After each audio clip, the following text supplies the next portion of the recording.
ॐ नमो भगवते वासुदेवाय। ॐ नमो भगवते वासुदेवाय। ॐ नमो भगवते वासुदेवाय। नारायणं नमस्कृत्य नरं चैव नरोत्तमं देवीं सरस्वतीं व्यासं ततो जयमुदीरयेत्। नष्टप्रायेष्वभद्रेषु नित्यं भागवत सेवया भगवत्युत्तमश्लोके भक्तिर्भवति नैष्ठिकी। श्रीमद्भागवत महापुराण की जय। श्रील प्रभुपाद की जय। आइए 21वें श्लोक की ओर चलें। पिछला रिवीजन हमने अभी किया। 21वां श्लोक। त्वमात्मनात्मानमवेह्यमोघदृक् परस्य पुंसः परमात्मनः कलाम् अजं प्रजातं जगतः शिवाय तन्महानुभावाभ्युदयोऽधिगण्यताम्। अनुवाद। तुम में पूर्ण दृष्टि है, तुम पूर्ण पुरुषोत्तम भगवान को जान सकते हो, क्योंकि तुम भगवान के अंश के रूप में विद्यमान हो। यद्यपि तुम अजन्मा हो, लेकिन समस्त लोगों के कल्याण हेतु इस पृथ्वी पर प्रकट हुए हो। अतः भगवान श्री कृष्ण की लीलाओं का अधिक विस्तार से वर्णन करो। थोड़ा एक्सपेंड करके पढ़िए। श्रील प्रभुपाद जी के द्वारा तात्पर्य। श्रील व्यासदेव भगवान श्री कृष्ण के शक्त्यावेश अवतार हैं। वे भौतिक जगत के पतित जीवों के उद्धार हेतु अपनी अहेतुकी कृपावश अवतरित हुए। पतित तथा विस्मृत जीव भगवान की दिव्य प्रेम में मई सेवा से विच्छिन्न रहते हैं। सारे जीव भगवान के अंश हैं और उनके सनातन सेवक हैं। अतएव सारा वैदिक साहित्य इन्हीं पतित जीवों के लाभ हेतु कर्मबद्ध किया गया है। पतित जीवों का कर्तव्य है कि ऐसे साहित्य का लाभ उठाएं और भव बंधन से अपने को मुक्त करें। यद्यपि श्रील नारद ऋषि श्रील व्यासदेव के औपचारिक गुरु हैं, लेकिन श्रील व्यासदेव गुरु पर निर्भर नहीं हैं, क्योंकि वे मूल रूप से अन्य सबों के गुरु हैं। क्योंकि व्यासदेव जी भगवत अवतार हैं। शक्त्यावेश अवतार, शास्त्र का विस्तार करने की शक्ति। और पहले हर युग में क्या होता है कि माइक बंद कर लीजिए। शक्ति दी जाती है किसी जीव को।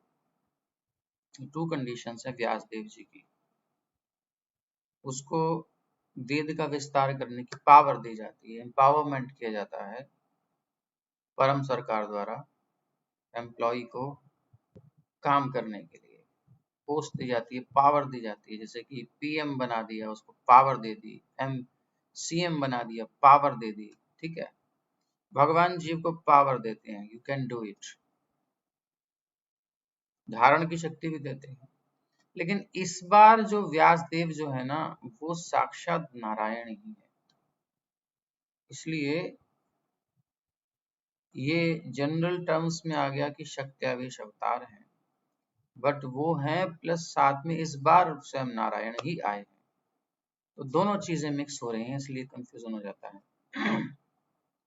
तो यहाँ शक्त्यावेश अवतार हैं, वो भौतिक जगत के पतित जीवों के उद्धार हेतु अपनी अहेतु की कृपावश अवतरित हुए हैं। पतित तथा विस्मृत जीव, अब हमारी कंडीशन आ जाए, रुद्र भगवान की लीला अलग चल रही है, कृपा हो रही है उनकी, चाहे शक्त्यावेश रूप में करें चाहे साक्षात रूप में करें, वो एक ही बात है। भगवान की कृपा तो है। जिस पर कृपा कर रहे हैं हम सब जीवों पर, उनकी क्या हालत है, थोड़ा सा ये हम देखेंगे। पतित और विस्मृत जीव भगवान की दिव्य प्रेममयी सेवा से विच्छिन्न रहते हैं। विच्छिन्न रहते हैं मतलब अलग रहते हैं। सेवा से अलग हो जाते हैं हम, जबकि हम क्या हैं, सारे जीव, कोई एक दो नहीं, जितने भी हैं सब भगवान के अंश हैं और उनके सनातन सेवक हैं। और किस किस के सेवक बन गए, हड्डी मांस मल मूत्र, यही तो है हमारे आसपास जो डोल रहे हैं। बताइए, आपके जितने रिलेशंस हैं, हमारे जितने रिलेशंस हैं मटेरियल प्लेटफॉर्म पर, वो इसके अलावा क्या है, हड्डी मांस मज्जा कफ थूक टॉयलेट, यही सब तो है, इसी का तो कॉम्बिनेशन है थैले में, और है क्या। आपने आत्मा से तो भेंट कभी करी नहीं किसी की, उसकी सोल क्या है, भले सोल मेट बना लो, यहीं तक तो सीमित है दृष्टि। तो जीव क्या है, पतित है। अब कहाँ गिर पड़े, गंदी जगह पर, बॉडी में अपने को भी शरीर मानते हैं, दूसरे को भी शरीर मानते हैं, और शरीर का शरीर से रिलेशन मानते हैं। ये गधेयों का काम है, ये मूर्खों का काम है, ये अज्ञानियों का काम है, जो कि सभी हैं संसार में, इसलिए पतित है। कॉन्शियसनेस नीचे आ गई है, विस्मृत हो गया है अपना स्वरूप भगवान के साथ सेवा का। वो भगवान की दिव्यमय प्रेममय सेवा से बेचारे विच्छिन्न हो गए हैं, विच्छिन्न रहते हैं। विस्मृत मतलब विस्मृति है, हमें विस्मृति हो गई है, हम कृष्णा के हैं ये हमको याद ही नहीं है, हमको पता ही नहीं है। और जबकि हम सनातन सेवक है, ऐसा नहीं कि पोस्ट छिन गई हमारी या एक्वायर करनी है, प्राप्त करनी, नहीं नहीं नहीं, वो परमानेंट आपका अधिकार है, जन्म सिद्ध अधिकार है। जन्म होता ही नहीं जीव का, लेकिन फिर भी एक बात कहने के लिए, जब से मानो तब से उसका अधिकार है, पक्का है। सनातन, जिसका आदि और अंत नहीं है, उसे सनातन कहते हैं। तो जीवात्मा का कभी आदि और अंत भी नहीं होता है। जीव जो है अनादि है, इसलिए उसकी सेवा भी अनादि है और अनंत है। जब तक वो है तब तक वो रहेगा, जब तक रहेगा तब तक सेवा करेगा, और वो रहेगा हमेशा, क्योंकि भगवान अनंत है तो जीव भी अनंत काल तक रहने वाला है। भगवान सनातन है, जीव भी सनातन है, सेवक है। लेकिन अब वही हम भूल गए, अब टेंडेंसी तो वही है, लेकिन संसार में हाड़ मांस के मल मूत्र के सेवक बन गए। क्या करती है माँ, बच्चे का मल मूत्र साफ करती है, बॉडी को डेकोरेट करते हैं, किसको करते हैं, स्किन को, चमड़ी को, क्या है ये सब मैटर, वही मल का थैला, उसको पेंटिंग करते हैं घड़े के अंदर। खड़ा तो नहीं होता आजकल, बढ़िया से किसी बॉक्स में और रख दिया जाए टॉयलेट, और उसको पैक करके लेबोरेटरी में ले ही जाते हैं, उसमें बड़ा सुंदर सा कवर हो, डेकोरेशन की जाए, देख करके मन आकृष्ट हो जाए। तो ऐसे ही हम संसार में डेकोरेशन करते हैं, कुछ नहीं है इसके अलावा। तो ये हमारी स्थिति है अभी, और जबकि हमारी वास्तविक स्थिति है ये। इसलिए अब इस स्थिति में लाने के लिए, इस स्थिति से, पतित अवस्था से, विस्मृत अवस्था से स्मृति और सेवा, भगवान की जो सेवा के स्तर है वहां तक उठाने के लिए सारा वैदिक साहित्य है, सारा टोटल सारा वैदिक साहित्य इन्हीं पतित जीवों के लाभ हेतु कर्मबद्ध किया गया है। हम सबके लाभ के लिए ये स्क्रिप्चर्स कितने लोग पढ़ रहे हैं। किसी को पैसा कमाने से फुर्सत नहीं, किसी को अपने कर्जा उतारने से फुर्सत नहीं, किसी को प्यार में पड़ने से फुर्सत नहीं, किसी को बनी बनाई बिगड़ ना जाए इसकी टेंशन, किसी को सोने से फुर्सत नहीं, किसी को अलग अलग सबकी प्रॉब्लम्स हैं। जबकि हमारे लिए भगवान ने कृपा करी है, पतित हैं हम, इस पतित अवस्था से निकालने के लिए परमानेंट जॉब, परमानेंट सॉल्यूशन भगवान के चरण, जो रसमय है, जिस रस को खोज रहे हैं स्त्री पुत्र संसार में, वो रस यहाँ है, लेकिन यहाँ नहीं चाहिए, वहीं ढूंढेंगे मल मूत्र में। ये पतित अवस्था है, इनके लाभ के लिए, यानी हम सब के लाभ के लिए क्रमबद्ध किया गया है।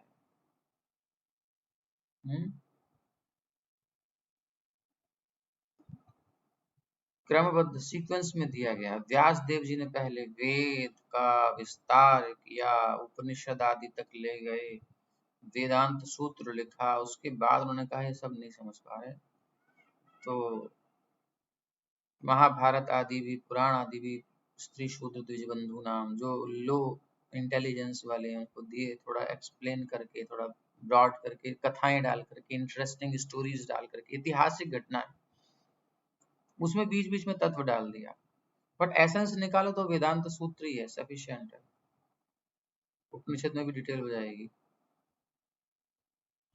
सारे सबका सार वेदांत सूत्र है, और उसका एक्सप्लेनेशन फिर व्यास देव जी भागवत में दे रहे हैं। तो ये कर्तव्य है, ड्यूटी है ये हम लोगों की। हम लोग क्या मुक्त हैं या पतित हैं, ये हमें देखना होगा। हम कहाँ हाड़ मास में लगे हैं तो पतित हैं। पतित जीवों का ये कर्तव्य, यानी हम लोगों का ये कर्तव्य है कि ऐसे साहित्य का लाभ उठाएं, कि भागवत आदि, गीता आदि का लाभ उठाएं। क्या लाभ होगा जी इससे? क्या मिल जाएगा? कमाई करेंगे, पैसा आएगा, पैसा आएगा, हमारी श्रीमती जी खुश होंगी, बच्चे खुश होंगे, रिलेटिव्स हमारे पास आ जाएंगे, क्लोज रिलेशन हो जाएगा, बॉन्ड पक्का हो जाएगा। अरे बंधन तो पक्का होगा, और क्या होगा तुम्हारा? और वो बंधन संसार में रहेगा, संसार में जन्म है, फिर मरना है, फिर रोग है, फिर बुढ़ापा भी तो आएगा ना। ऐसा तो बुढ़ापा तो भगाएगा नहीं। तो वी प्रॉब्लम्स तो सॉल्यूशन नहीं हो रहा। ठीक है, धन जरूरी है, जितनी आपकी आवश्यकता है उतना लीजिए, उतना अधिकार है, उससे ज्यादा दंड के पात्र है। भव बंधन से अपने को मुक्त करें, ये लाभ। तो साहित्य का लाभ उठाएं और भव बंधन से अपने को मुक्त करें। क्यों कमाना पड़ रहा है, क्यों खाना पड़ रहा है, क्यों टॉयलेट जाना पड़ रहा है, क्यों सोना पड़ रहा है, क्यों ये अर्जिज है हमारे अंदर, मेल फीमेल वाली अर्जिज क्यों है, ये काम भावना इतनी हमको क्यों फोर्स करती है, युवकों को विशेष। तो ये सब क्या है, क्यों मुझे मतलब जबरदस्ती करना पड़ रहा है? इससे अपने आप को मुक्त करना चाहते हो तो ये साहित्य है ही इसीलिए भाई मेरे, तुम परेशान क्यों होते हो? इसको पढ़ोगे नहीं और चाहोगे कि सॉल्यूशन सॉल्यूशन, क्या मिलेगा? खाक मिलेगा, कुछ नहीं मिलेगा, उसी में फंसे रहोगे। तो भव बंधन से अपने को मुक्त करें, यही तो बंधन है, अर्जिज हमारी। इससे बियॉन्ड चले जाना है। रॉकेट जाता है ग्रेविटेशनल फोर्स से ऊपर निकल जाता है, करता रहे तो फोर्स जहां है वहां हम रहेंगे ही नहीं। ये भागवत भी आपको ऐसे एरिया में ले जाएगी जहां ये ग्रेविटेशनल फोर्स या अट्रैक्शन फोर्स, काम भाव आपको सताएगा ही नहीं, शारीरिक आवश्यकताएं आपको सताएंगी ही नहीं। No need, because you realized yourself that you are eternal servant of the Lord Krishna, beauty incarnation, blissful, आनंदमय अभ्यासा। यद्यपि श्रील नारद ऋषि श्रील व्यास देव के औपचारिक गुरु हैं, वो लीला में गुरु बने हैं, ठीक है, मतलब भगवान का संदेश कैसे आया, गुरु परंपरा से आया, तो भगवान भी इस प्रकार से, नारद जी भी अवतार है भगवान के, व्यास देव जी दोनों अपने आप में कर रहे हैं। ये सिस्टम बना के जा रहे हैं कि ये परंपरा रहनी चाहिए। लेकिन श्रील व्यास देव गुरु पर निर्भर नहीं है। क्यों? क्योंकि वो मूल रूप से अन्य सबों के गुरु हैं, भगवत स्वरूप हैं। जी नेक्स्ट पढ़िए। चूंकि वे आचार्य का कार्य कर रहे हैं, अतः उन्होंने अपने आचरण से लोगों को यह प्रदर्शित किया है कि मनुष्य को गुरु बनाना चाहिए, भले ही वह साक्षात ईश्वर ही क्यों ना हो। भगवान श्री कृष्ण, भगवान श्री राम तथा भगवान श्री चैतन्य महाप्रभु सभी ने परमेश्वर के अवतार होते हुए भी औपचारिक गुरु स्वीकार किए। यद्यपि अपने दिव्य स्वभाव के कारण वे समस्त ज्ञान के आगार थे, सामान्य जनता को भगवान श्री कृष्ण के चरणा कमलों का दिशा निर्देशन करने के लिए वे स्वयं व्यासदेव के अवतार के रूप में भगवान की दिव्य लीलाओं का उद्घाटन कर रहे हैं। कहीं मिसप्रिंट हो तो उसे सही कर लेना चाहिए अपने आप। तो चूंकि वो आचार्य का कार्य कर रहे हैं, स्वयं भगवान हैं, लेकिन क्या बन के आए हैं बताओ? आचार्य बन के आए हैं इस जगत में। अतः उन्होंने अपने आचरण से लोगों को ये प्रदर्शित किया है कि मनुष्य को गुरु बनाना चाहिए, मनुष्य को गुरु बनाना चाहिए। ये नहीं कि हम अपने आप कुछ कर लेंगे, कुछ भी इधर से रूपा जी कहते हैं डॉक्टरी पढ़नी है तो डॉक्टरी की किताबें मार्केट से ले आए और शुरू कर दे। नहीं भैया, तुम्हें गुरु बनाना पड़ेगा, ऐसे नहीं बनेगा, बुक से काम नहीं बनेगा, भले ही वो साक्षात ईश्वर ही क्यों ना हो, स्वयं ईश्वर ही क्यों ना हो, उसको भी गुरु बनाना पड़ेगा। ये स्वयं भगवान शिक्षा दे रहे हैं।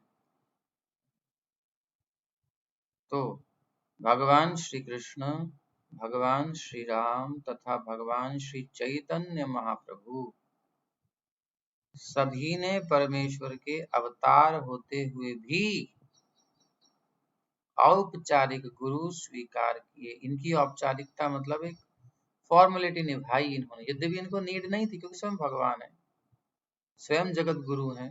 श्री कृष्ण तो कृष्णम वंदे जगत गुरु, वो भी क्या कर रहे हैं, सांदीपनि मुनि के पास और भी उन्होंने स्वीकार किए। तो औपचारिक गुरु स्वीकार किए, यद्यपि अपने दिव्य स्वभाव के कारण वो समस्त ज्ञान के आगार मतलब भंडार थे। सामान्य जनता को भगवान श्री कृष्ण के चरण कमलों का दिशा निर्देश करने के लिए वो स्वयं व्यास देव के अवतार के रूप में, मतलब व्यास देव रूप में अवतार के रूप में भगवान की दिव्य लीलाओं का उद्घाटन कर रहे हैं। तो अपने आप को रिवील कर रहे हैं, ये बात बिल्कुल क्लियर है। तो जो लिटरेचर हम पढ़ रहे हैं स्वयं भगवान ने दिया, ऐसा मान के चलिए। ये जो साहित्य दिया है, साहित्य, इसका लाभ हमें उठाना है, ये स्वयं भगवान दे रहे हैं। अब प्रमाणिक और हो गया ज्यादा। इदं हि पुंसस्तपसः श्रुतस्य वा स्विष्टस्य सूक्तस्य च बुद्धिदत्तयोः अविच्युतोऽर्थः कविभिर्निरूपितो यदुत्तमश्लोकगुणानुवर्णनम्।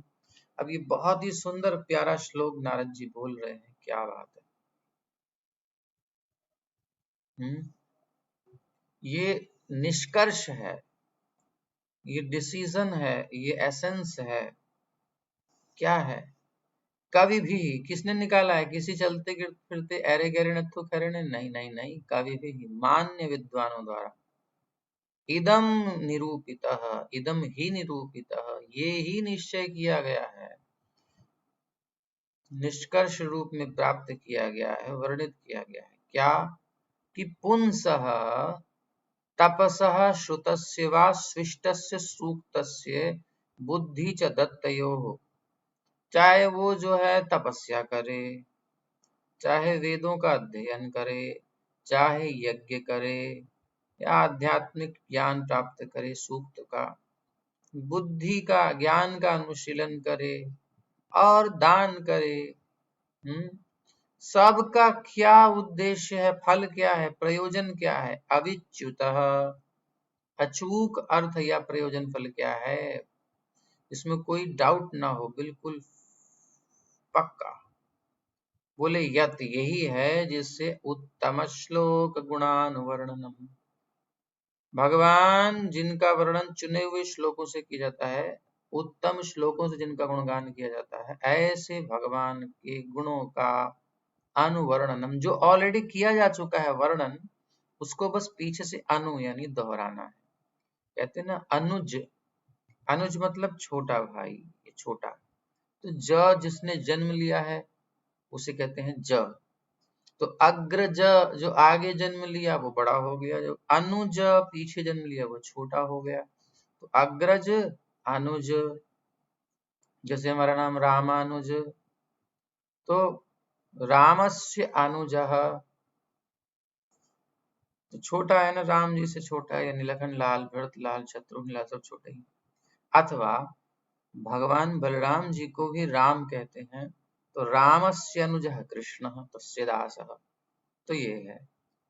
तो अनुवर्णनम, ऑलरेडी हमारे पास वर्णित है, स्क्रिप्चर्स हैं, उसको अनुवर्णन करना है, दोबारा से करना है, और ये रिपीट करते रहना है।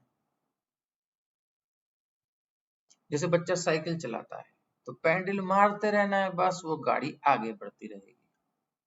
ऐसे ही हमें बस वर्णन करते रहना, अपन अपलिफ्ट होती रहेगी चेतना अपने आप, संसार के आकर्षण विकर्षणों से परे हो जाएगी, राग द्वेष से परे हो जाएगी हमारी जीवन की गाड़ी।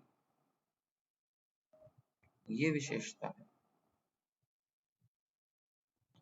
इसे हम नहीं समझेंगे तो काम कैसे बनेगा। बस इतना ही काम करना है और ये हम कर रहे हैं। यही अवसर आपको दिया गया है प्रातः काल में कि प्रभुपाद जी की बुक्स पढ़िए, प्रश्न उत्तर में भाग लीजिए, चर्चा कीजिए, यही तो हो रहा है। और ये किसका फल है? अब आप जा करके तपस्या करो जी, वेदों का अध्ययन करो जी, बड़े बड़े यज्ञ करो जी, पंडित जी को बहुत दक्षिणा देनी पड़ेगी, अरेंजमेंट करना पड़ेगा, टाइम लगेगा, मनी लगेगी, सब लगेगा, हनी मनी भी लगेगा उसमें आहुति में। अब कितना कितना है, ज्ञान का अनुशीलन, बुद्धि नहीं है इतनी, ये सरल नहीं समझ पाते, फिर टफ क्या समझेंगे। अच्छा, दान करेंगे जा जा करके जहाँ वहाँ, प्रयोग तीर्थ यात्रा करेंगे, जाने क्या क्या करता है आदमी, उसका सब फल यही मिल जाएगा भाई मेरे, सबका फल ये है। तो वो करने में देर क्या है, शुरू कर दो, भागवत उठाओ, प्रभुपाद लीला में उठाओ, प्रभुपाद जी की बुक्स उठाओ और वर्णन करना शुरू कर दो। गीता उठाया, वर्णन शुरू, पढ़ना शुरू, अनुवर्णनम, है ना। ये सार है, इस पे विश्वास होता नहीं है, इसलिए हम भटकते हैं और भटकते रहेंगे। तो विद्वान मंडली ने ये स्पष्ट निष्कर्ष निकाला, इसमें कोई डाउट नहीं है, स्पष्ट है कि तपस्या, वेदाध्ययन, यज्ञ, दान तथा स्तुति जप का अचूक प्रयोजन या उद्देश्य, ये सबका उद्देश्य क्या है? यहाँ पहुंचना, और जो यहाँ पहुंच करके डायरेक्ट लग जाए तो ठीक है, उसे जरूरत ही नहीं है सब करने की। फिर वो करने की इच्छा हो तो क्या है, बोले कहा गया है यज्ञ दान तपः कर्म न त्याज्यमिति, यज्ञ दान और तपस्या त्यागना नहीं चाहिए। पावना, जो पावन है उनको भी पावन करती है, मनीषियों को भी पावन करती है क्रियाएं। हाँ हाँ, तो भौतिक नहीं करना चाहिए। यज्ञ क्या है? ये भागवत यज्ञ है, ज्ञान यज्ञ है। जब आप भागवत पढ़ रहे हो तो आप यज्ञ भी कर रहे हो। दान है ना, तो जीवा भय प्रदान से, यदि आप किसी को भागवत गिफ्ट करते हो, ये लिंक पहुंचाते हो, उसे इनवाइट करते हो, उसको समझाते हो, तो आप ये उसको भागवत का दान, ज्ञान का दान कर रहे हो। और बुक्स डिस्ट्रीब्यूशन करते हो, भागवत के कोर्सेज में इन्वेस्ट करते हो कि भाई ये लोग सब तक पहुंचे। ऐसे बहुत सारे उपाय हम कर सकते हैं कि ज्यादा लोग जुड़े, उसमें कुछ धन का इन्वेस्टमेंट ऑनलाइन जैसे कर दिया जाता है, ऐसे उपाय हैं जिसमें हम दान दे सकते हैं। तो इसमें अगर आप करोगे तो वो भी आ गया, दान आ गया, और क्या चाहिए आपको। सब इसी में तो हो रहा है, इसमें जो त्यागना नहीं है वो भी इसमें इंक्लूड आ गया है, इसमें चिंता ना करें, सब हो जाएगा। उत्तम श्लोक भगवान की दिव्य लीलाओं के वर्णन में जाकर रेस्ट करता है, समाप्त होता है, समा जाता है। हरे कृष्णा प्रभु जी, दंडवत प्रणाम। तात्पर्य शिल प्रभुपाद जी के द्वारा, शिल प्रभुपाद जी की जय। मनुष्य के मस्तिष्क का विकास कला, विज्ञान, दर्शन, भौतिकी, रसायन, मनोविज्ञान, अर्थशास्त्र, राजनीति आदि के ज्ञान की उन्नति के लिए हुआ है। ऐसे ज्ञान के अनुशीलन द्वारा मानव समाज को जीवन की पूर्णता प्राप्त हो सकती है। जीवन की इस पूर्णता का अंत परम पुरुष विष्णु की प्राप्ति में होता है। अतः श्रुति का निर्देश है कि जो वास्तविक रूप में ज्ञान में बढ़े चढ़े हैं, उन्हें भगवान विष्णु की सेवा की आकांक्षा करनी चाहिए। दुर्भाग्यवश जो लोग विष्णु माया के बाह्य सौंदर्य से मुग्ध हो गए हैं, वे यह नहीं समझ पाते कि पूर्णता या आत्म साक्षात्कार की चरम परिणति विष्णु पर निर्भर करती है। विष्णु माया का अर्थ है इंद्रिय भोग, जो क्षणिक तथा दुखमय है। जो लोग विष्णु माया के चंगुल में फंसे हुए हैं, वे ज्ञान की उन्नति का उपयोग इंद्रिय भोग के लिए करते हैं। तो जितना एजुकेटेड है उतना बढ़िया से भोग करने की व्यवस्था करेगा, आजकल तो यही है। आप देख लो पूरी दुनिया में जो इंटेलिजेंस यूज हो रही है वो कहाँ हो रही है? आध्यात्मिक ज्ञान के अनुशीलन में स्वयं को समझने में कितनी इंटेलिजेंस यूज हो रही है, डिवोटीज की कम्युनिटी में भी। रियलाइज स्टेज पर तो बहुत ही कम पहुंचते हैं।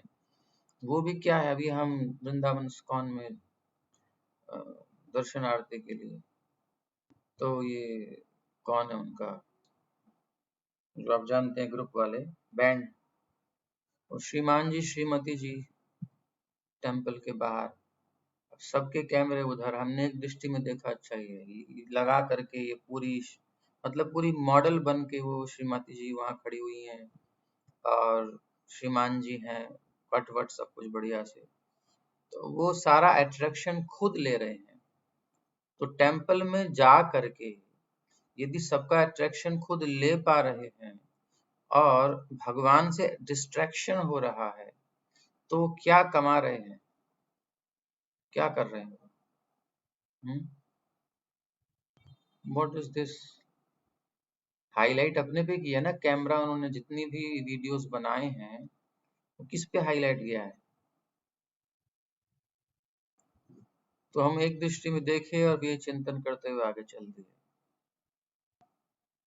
यही सब है डिवोटीज और डिवोटीज। अब उनका यूज करने में कोई हो सकता है इंटेलिजेंट, कोई बुद्धिमान भक्त हो, वो क्राउड को कलेक्ट करने के लिए ठीक है बुला लिया उसने, बट वो अट्रैक्ट नहीं होगा। वो उनको अट्रैक्ट करके, अब यही सब विष्णु माया के स्वरूप होते हैं। भक्तों के बीच में भी विष्णु माया साक्षात विराजमान रहती है, क्योंकि वो भी विष्णु तक नहीं पहुंचे, विष्णु की माया में भी अभी आना चाहते हैं। तो भगवान कहते हैं ठीक है कोई बात नहीं, थोड़ी बहुत डिवोशन, थोड़ा बहुत पॉपकॉर्न चलेगा, कर लो कर लो, जब समझ में आ जाए तो निकल लेना। तो ये है, चंगुल में फंसे हैं। वो ज्ञान कितना हो जाए, ध्यान में हो जाए, धन हो जाए, प्रतिष्ठा, जो भी हमारे पास होगा उसका उपयोग कहाँ का, इंद्रिय भोग के लिए करते हैं।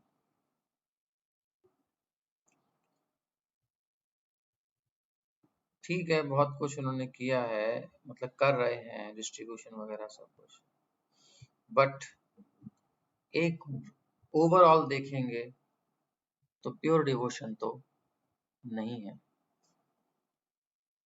ठीक है, कुछ है, बट हम यहाँ पर बात कर रहे हैं इंद्रिय भोग। तो इंद्रिय भोग हो रहा है कि नहीं हो रहा?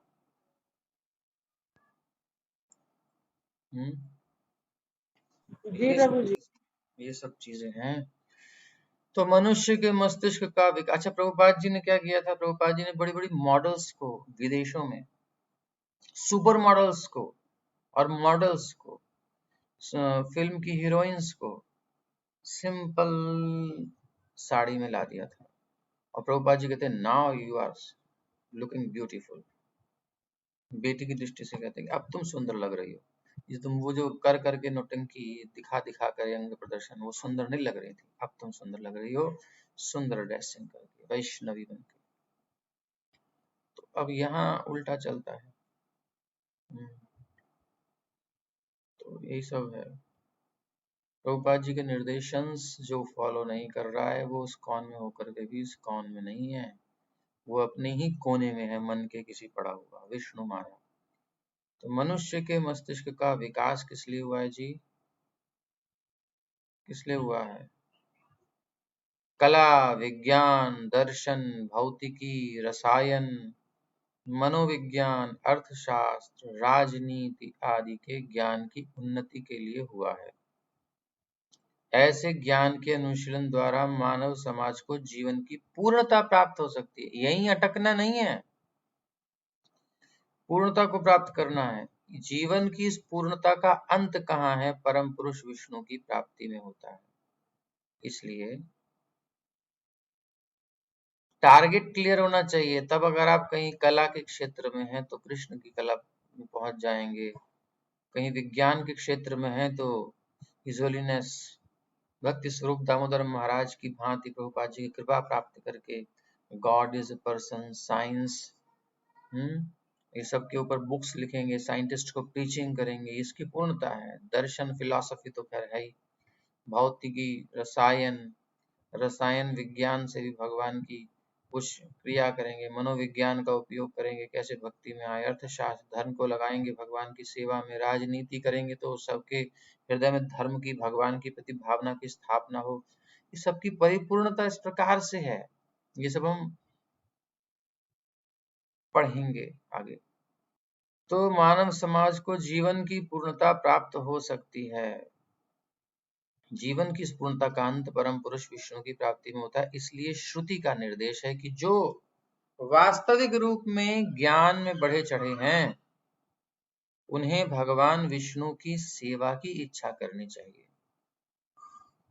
दुर्भाग्यवश जो लोग विष्णु माया के बाह्य सौंदर्य से मुक्त हो गए हैं, दुर्भाग्यवश जो लोग विष्णु माया के बाह्य सौंदर्य से मुक्त हो गए हैं, वो ये नहीं जान पाते, समझ पाते कि पूर्णता या आत्म साक्षात्कार की चरम परिणति विष्णु पर निर्भर करती है, ना कि विष्णु माया पर। पूर्णता, फुलफिलमेंट आपको विष्णु माया से नहीं मिलेगी, विष्णु से मिलेगी। विष्णु माया का मतलब क्या है? यहाँ पर अलग अलग जगह अलग अलग होता है। यहाँ पर क्या है? विष्णु माया का अर्थ है इंद्रिय भोग से आपको फुलफिलमेंट नहीं मिलेगी, क्षणिक है, दुखमय है, ये सबका अनुभव है और बार बार का अनुभव है। टिकता नहीं है संसारी सुख इंद्रिय भोग वाला, और अंत में दुखी कर जाता है। हमारा मूड वैसा नहीं रहता जैसा वैसा बिगिनिंग में था। जो लोग विष्णु माया के चंगुल में फंसे हुए हैं, अच्छा, इन लोगों को अनुभव कब होगा? जब ये स्पिरिचुअल ब्लिस का कुछ रस ले लेंगे। अभी हम सब समझ सकते हैं, अगर हमने भगवान की भक्ति में कुछ रस पिया है, कथा का, नाम का, भक्तों के संग का, तो हमको क्लियर हो जाता है कि संसार का जो पहला मेरा जीवन था, यार क्या जीवन था, बेकार बिल्कुल।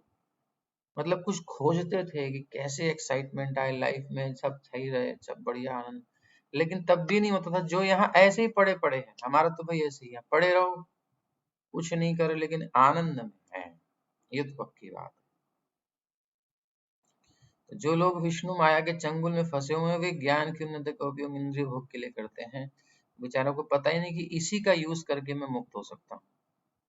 जैसे इसी का यूज करके एक आईपीएस अधिकारी ने अभी क्या, बहुत फ्रस्ट्रेट था, परेशान था बेचारा, उनने अपनी खोपड़ी में गोली लगा ली, सर्विस रिवॉल्वर, जो रिवॉल्वर जो भी होती है, बंदूक, क्या है जो भी, वो मिली थी सिक्योरिटी के लिए, किसी को आतंकवादी, किसी अपराधी को, किसी को, लेकिन वो खुद को ही मार ली। So, ऐसे ही जो भी कुछ है ये विष्णु माया, ये माया का अर्थ होती है दंभे कृपायाम, दो अर्थ होते हैं, ड्यूअल नेचर है। whenever you use it for it yourself, वो ये आपकी हत्या का काम करेगी जी, वही पिस्टल लगा ली कान की कनपटी पे। when you use for Krishna, then ये सर्विस रिवॉल्वर हो जाएगी, आपकी रक्षा करेगी। बिल्कुल परफेक्ट एग्जांपल है, नया ही बनाया है अभी। ये विष्णु माया के डुअल नेचर है, इसको अपने लिए यूज करोगे तो अपनी कनपटी पे लगा रहे हो गन को, और वैसे आपकी रक्षा करेगी। संसार में जो भी विपरीत है उससे रक्षा कर देगी आपकी। तो भोग करेंगे तो मरेंगे, और सेवा करेंगे तो ये कृपा हो जाएगी। माया दंभे कृपायाम च, तो माया फिर एक कृपा के रूप में काम करेगी, अंतरंगा शक्ति काम करेगी। बाह्य सौंदर्य हम बाहर जगत में देख रहे हैं, आंतरिक सौंदर्य मतलब अंतरंगा शक्ति का अनुभव हम करेंगे। बात क्लियर हो गई? यहाँ कोई डाउट, कोई क्वेश्चन? किसी को समझ में ना आया हो तो हैंड रेज या प्रश्न कर सकते हैं। प्रभुपाद जी कहते हैं सादा जीवन उच्च विचार। लॉस एंजलिस में प्रभुपाद जी कह रहे हैं 2 जुलाई 1969 को लेटर में कह रहे हैं,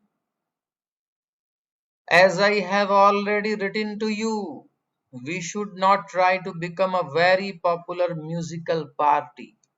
Music is one of our items for chanting, मतलब कीर्तन के लिए, but we are not musicians.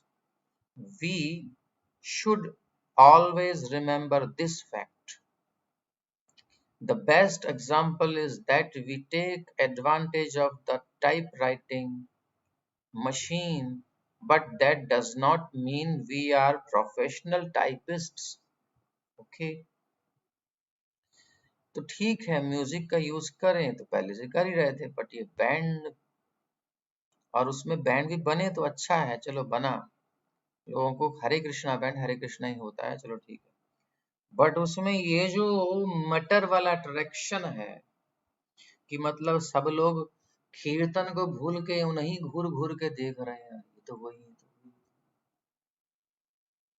और वो भी बड़ी सुंदर रूप बना करके श्रीमती जी श्रीमान जी, और वो क्या वो प्रमोट कर रहे हैं कि यार ये इनकी इतनी इज्जत है, इनकी इतनी स्थिति अच्छी, हम भी ये करेंगे।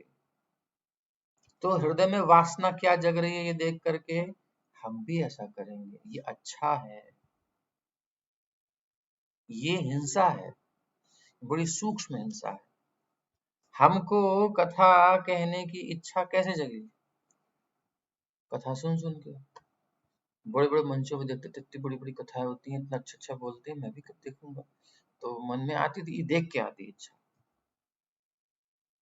फिर वो एक इच्छा भौतिक हमारे दृष्टिकोण से थी, क्योंकि मतलब भक्ति का तो पता नहीं था, बस एक अच्छा लगता था कथा, कोई फिलॉसफी नहीं पता थी, अंदरूनी में आए नहीं थे, तो एक स्वाभाविक एक आकर्षण था कथा में, तो देखने वाले कहने वाले से आकर्षण हो के वैसा बनने की इच्छा होती है। तो पहुंचे जब मंचों पर बड़े तो समझ में आया यार ये वो नहीं है जो मैं ढूंढ रहा था, भले ही लोग इधर देखते हैं पीछे आते हैं सब क्राउड, कुछ नहीं, ये नहीं है वो मुझे ढूंढ रहा था, मुझे तो कुछ और चाहिए।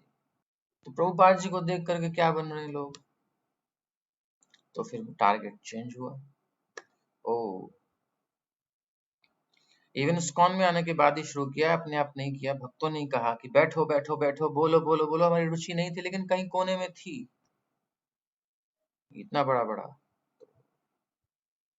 अच्छा लगता था, गान करने की इच्छा थी लेकिन बैठने की भी, क्राउड की भी।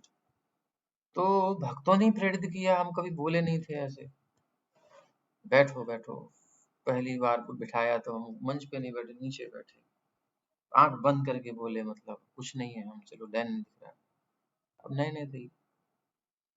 फिर उसके बाद फिर छोटे छोटे प्रोग्राम से बिठाना शुरू किया, पसंद करने लगे, फिर ना करते करते ना करते करते ना करते करते भगवान देखते ना अंदर बैठी हुई इच्छा कहीं निकाल के बाहर लाते हैं, नहीं उसको हम कर रहे थे, जानते थे समझते थे, क्योंकि कौन में कृपा जी कृपा हो गई थी।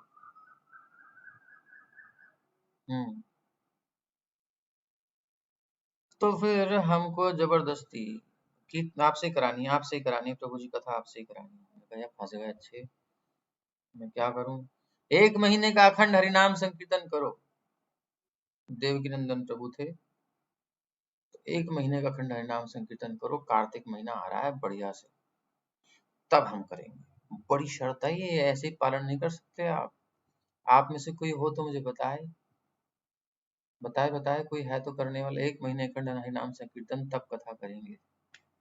और वो फैमिली बड़ी नहीं थी, मिडिल क्लास फैमिली थी, मिडिल से भी मतलब थोड़ा वैसे ही मानो, नीचे ही मानो, उनका बस अपना जिस जैसा मकान था कंजस्टेड एरिया में, और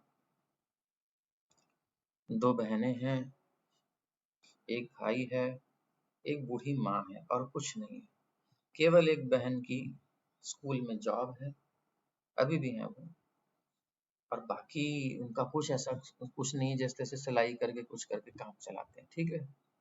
उन्होंने कहा प्रभु जी डन, हमने कहा डन, चलो करो भैया, उन्होंने शुरू कर दिया, पंपलेट छपवा करके और शुरू कर दिया, ये होती है श्रद्धा, लगन, उनकी इच्छा थी हमसे ही करानी, जबकि हमने बहुत कुछ कहा तब भी, तो हमारी ऐसे हम फंस गए, पहली कथा ऐसे शुरू हुई, और तब सबको पसंद आई, हम कभी नहीं सीखे कहीं कहीं क्लास लेके, कहीं कुछ कोई नोट्स बना के, कुछ नहीं, फर्स्ट टाइम बैठे अपने हिसाब से पूरी पढ़ी, पढ़ करके क्या क्या देना है वो दे दिया, उसी रिकॉर्डिंग से कभी भी वही बच्चा सा अजीब सा लग रहा है मुझे भी देख के, कैसे सुना लोगों ने पता नहीं, लेकिन अच्छा रहा उस समय, सबको अच्छा, हमको भी कॉन्फिडेंस हुआ, पूरी तो नहीं कर पाया कथा में, लेकिन दशम स्कंद तक पहुंचा दी, इतने इतने अच्छे प्रसंग थे तो कैसे छोड़ते।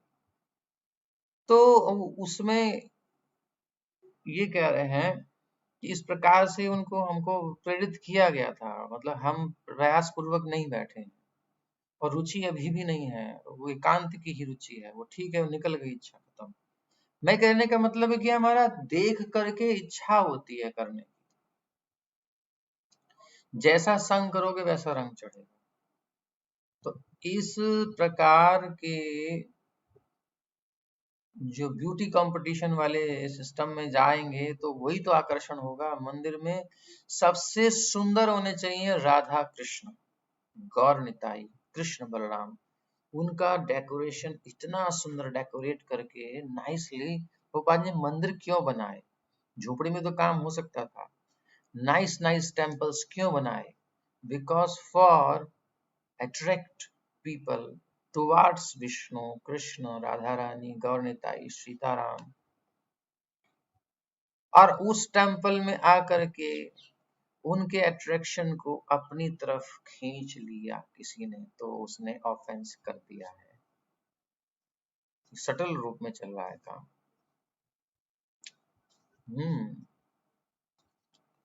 ये समझना पड़ेगा, बड़ी सूक्ष्म माया है जी, तो विष्णु माया। चलिए अगला नंबर किसका है, पढ़िए। श्री नारद मुनि ने बताया है कि विराट ब्रह्मांड की सारी सामग्री सात समान भगवान की विभिन्न शक्तियों का प्रत्यय मात्र है, क्योंकि उन्होंने अपनी अकल्पनीय शक्ति के द्वारा सृजित जगत की क्रियाओं प्रतिक्रियाओं को गति प्रदान की है। वे उन्हीं की शक्ति से उद्भूत हैं, उनकी शक्ति पर आधारित हैं और प्रलय के बाद उन्हीं में लीन हो जाती हैं।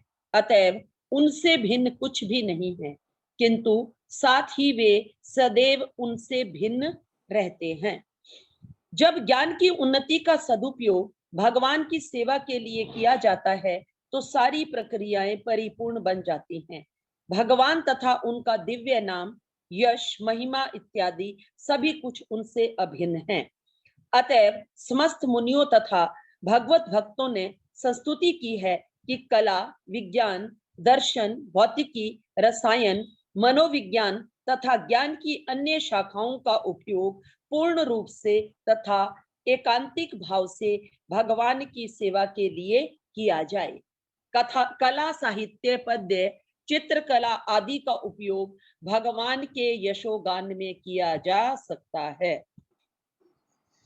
तो भगवान की सारी शक्ति भगवान के द्वारा एक्टिवेटेड, जनरेटर वही है, ऑपरेटर वही है, वही डिस्ट्रॉयर है। हमको थोड़ा सा अपॉर्चुनिटी दी है, यू कैन डू समथिंग। तो अब वो किस दिशा में कर रहे हैं, दुरुपयोग या सदुपयोग? जो कुछ भी मेरे पास गुण है, जो भी कुछ मेरे पास है, उस सब का उपयोग क्या करना है? सदुपयोग करना है भगवान की सेवा के लिए, टुवर्ड्स कृष्ण, भगवान की तरफ जाए उसकी फ्लो, तो सारी प्रक्रिया परिपूर्ण बन जाती है। फ्लो कहीं मैं हो जाऊं या कोई और हो जाए तो फ्लो खत्म। भगवान और उनका दिव्य नाम, यश, महिमा इत्यादि सभी कुछ उनसे अभिन्न है, अलग नहीं है। इसलिए समस्त मुनियों और भगवत भक्तों ने संस्तुति की है कि कला, विज्ञान, दर्शन, भौतिकी, रसायन, मनोविज्ञान शाखाओं का उपयोग पूर्ण रूप से या फिर एक अंश में या एकांतिक भाव में, एक अंश में नहीं, एकांतिक मतलब कि बिल्कुल एक ही जिसका अंत है, कंसंट्रेट होकर के एक ही टारगेट रखते हुए पूरी तरह से, पूरे उत्साह से, पूरे बल से या पूर्ण सामर्थ्य से और एक ही टारगेट में कृष्ण की तरफ भगवान की सेवा के लिए किया जाए। जो भी कुछ हमने पहले बता ही दिया। तो कला, साहित्य, पद्य, चित्रकला आदि का उपयोग भगवान के यशोगान में किया जा सकता है। प्रभुपाद जी ने पेंटिंग्स कितनी सुंदर सुंदर बनवाई, डिवोटी से बोले 50 माला करो, पेंटिंग करो। शादी करनी है 50 माला करो, संतानोत्पत्ति करो। इंजीनियरिंग करनी, इंजीनियरिंग की हुई है, चलो रथ यात्रा में रथ मंदिर का डिजाइन करो, रथ का डिजाइन करो। कारपेंटर लगाओ, उसमें बनाओ भगवान का रथ, जगन्नाथ जी का रथ बनाओ। फंड रेजर चलो निकालो, सबका फंड निकलवा के लाओ, मंदिर बनाने बड़े बड़े सब बहुत सारे प्रोजेक्ट हैं, चलो फार्म कम्युनिटी बनाने लेके आओ, फंड लेके आओ। जो तुम्हारे पास योग्यता है, स्पीकिंग पावर है, जाओ सबको अट्रैक्ट करो भगवान की तरफ, उनको प्रचार करो। मैनेजमेंट अच्छा करते हो, चलो मैनेजमेंट स्वीकार करो। म्यूजिक अच्छा है तुम्हारा, चलो कृष्ण का कीर्तन करो। जो है सब भगवान में लगा दो। नृत्य बहुत सुंदर करती हैं माता जी, ठीक है, राधा रमन के लिए, राधा श्याम सुंदर के सामने नृत्य करो, हो गया।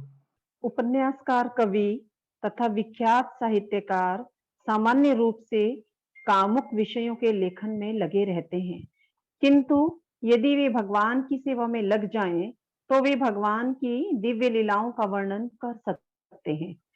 वाल्मीकि एक महान कवि थे और उसी प्रकार व्यासदेव एक महान लेखक हैं, और ये दोनों ही भगवान की लीलाओं का उद्घाटन करने में लगे रहे हैं और इसी कारण वे अमर हो गए हैं। इसी प्रकार विज्ञान तथा दर्शन का उपयोग भी भगवान की सेवा के लिए किया जाना चाहिए। इंद्रिय तृप्ति के लिए कोरे सिद्धांत प्रस्तुत करते रहने से कोई लाभ नहीं है। दर्शन तथा विज्ञान को भगवान की महिमा को दर्शन तथा विज्ञान को भगवान की महिमा को प्रस्थापित करने में प्रयुक्त किया जाना चाहिए। समुन्नत लोग विज्ञान के माध्यम से परम सत्य को जानने के लिए उत्सुक होते हैं। अतएव महान वैज्ञानिक का यह कर्तव्य है कि वैज्ञानिक आधार पर भगवान के अस्तित्व को सिद्ध करने के लिए प्रयास करे। तो वही है प्रभुपाद जी, इस सारे पेज में यही कह रहे हैं, इंद्रिय तृप्ति के लिए कोरे सिद्धांत प्रस्तुत करते रहने से कोई लाभ नहीं है, कितना प्रयास कर लो, कुछ प्रैक्टिकल भगवान की सेवा में किया जाना चाहिए।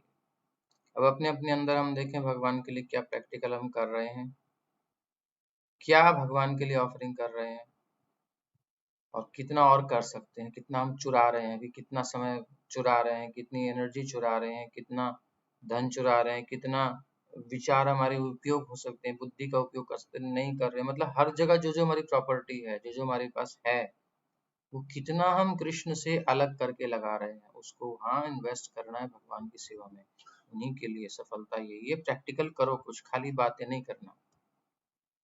आगे इसी प्रकार दार्शनिक चिंतनों का उपयोग परम सत्य को संवेदना युक्त तथा सर्वशक्तिमान के रूप में स्थापित करने में किया जाना चाहिए। यहाँ रोकेंगे इसी आप, प्रकार ये बहुत जरूरी है। भगवान को निर्विशेषवाद रूप में या ऑलमाइटी वाइटी कर करके छोड़ने की जरूरत नहीं है। गॉड इज अ पर्सन भाई, वो व्यक्ति हैं। इसी प्रकार दार्शनिक चिंतनों का उपयोग, फिलोसॉफिकल अंडरस्टैंडिंग, परम सत्य को संवेदना युक्त, वो रेसिप्रोकल है, वो आदान प्रदान करते हैं, संवेदनाओं को समझते हैं। द्रौपदी की संवेदना समझी थी, गजराज की संवेदना समझी थी, सब भक्तों की संवेदना समझते हैं। साल बेग की वेदना समझी थी, मुसलमान था फिर भी। भगवान ये सब नहीं देखते, वो इंटरनल में क्या चल रहा है उसे देखते हैं। संवेदना युक्त और सर्वशक्तिमान के रूप में स्थापित करने में किया जाना चाहिए जो भी हमारे पास दार्शनिक चिंतन है। लेकिन मोस्टली क्या करते हैं, ईश्वर महान है और वो सब कुछ देने वाला है, उससे डरो और कुफ्र से बचो, और काम ऐसे ही करो कि पशुओं को मारो, बकरे काटो, दुनिया भर के काम करो, चाहे वो क्रिश्चियनिटी हो चाहे इस्लामिक हो। बिल्कुल अपोजिट करते हैं, लिखा कुछ है करते कुछ है। दार्शनिक चिंतन बिगाड़ रखा है। सर्वशक्तिमान है तो क्या करेंगे, बोले हमें मांस देंगे। लो, परम सत्य संवेदना युक्त है भाई, उसको भी संवेदना है, वो हमारी बातें समझता है, देखता है, उसके अनुसार रिएक्शन देता है। इसी प्रकार से ज्ञान की अन्य समस्त शाखाओं का उपयोग सदा भगवान की सेवा के लिए किया जाना चाहिए। भगवत गीता में इसकी पुष्टि की गई है। वह सारा ज्ञान भगवत गीता में अज्ञान जी भगवत गीता में भी इसकी पुष्टि की गई है। वह सारा ज्ञान अज्ञान के अतिरिक्त कुछ नहीं है, यदि उसे भगवान की सेवा में ना लगाया जाए। उन्नत ज्ञान का वास्तविक सदुपयोग भगवान की महिमा को स्थापित करना है और यही वास्तविक लक्ष्य है। भगवान की सेवा में लगा हुआ सारा वैज्ञानिक ज्ञान तथा इसी प्रकार से सारे कार्यकलाप वास्तव में हरि कीर्तन अर्थात भगवान की महिमा का गायन है। तो जो भी है भगवान की सेवा में लग गया वही कीर्तन है। ठीक है, भगवान की महिमा का गायन है। तो जो भी कृष्ण की सेवा में लगा रहे हो आप कीर्तन कर रहे हो। हरे कृष्ण। श्रीमद् भागवत महापुराण की जय। जय श्रील प्रभुपाद की जय।